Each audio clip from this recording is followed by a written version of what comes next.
Mazmur 90 ayat 12. Ajar kami menghitung hari-hari kami sedemikian hingga kami beroleh hati yang bijaksana.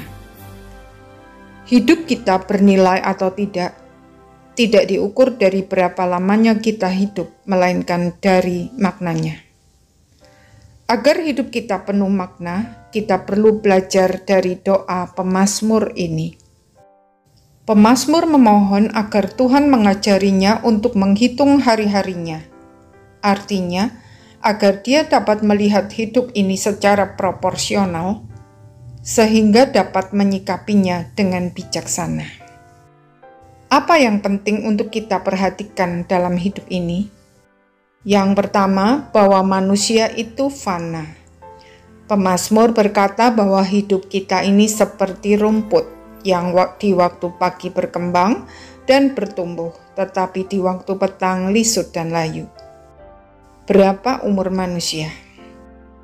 Pada awal penciptaan bisa mencapai 900-an tahun. Setelah zaman Menara Babel menjadi 120 tahun, dari sejak zaman Musa sampai sekarang hanya 70 atau 80 tahun.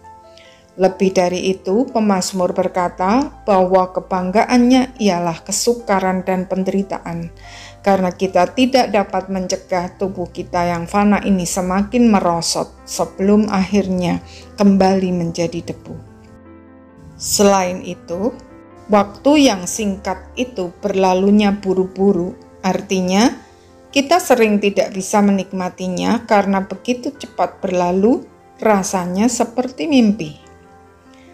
Yang kedua, manusia bukan sekedar fana, tetapi juga berada di bawah murka Allah karena dosa.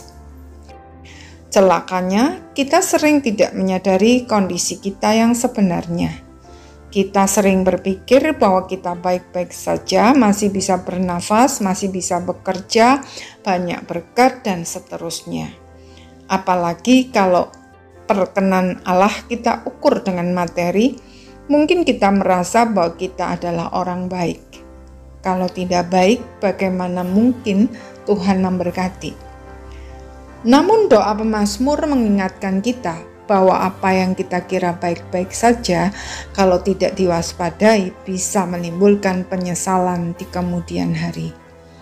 Nampak sehat bisa tiba-tiba berhenti bernafas. Nampak saleh bisa jadi hanya beragama bukan beriman. Nampak melakukan hal-hal yang baik, ternyata tidak bernilai kekal karena kita melakukannya untuk diri kita sendiri dan bukan untuk Tuhan, dan lain sebagainya. Karena itu, mari kita bersikap bijak terhadap hidup ini. Selagi masih diberi kesempatan, mari kita pergunakan waktu untuk hal-hal yang bernilai kekal. Sehingga ketika tiba waktunya kita harus menghadap Tuhan, kita sudah siap untuk meninggalkan dunia ini dan masuk ke dalam kemuliaan. Kiranya doa pemazmur ini senantiasa menjadi doa yang kita hidupi setiap hari. Ajarlah kami menghitung hari-hari kami sedemikian hingga kami beroleh hati yang bijaksana. Amin.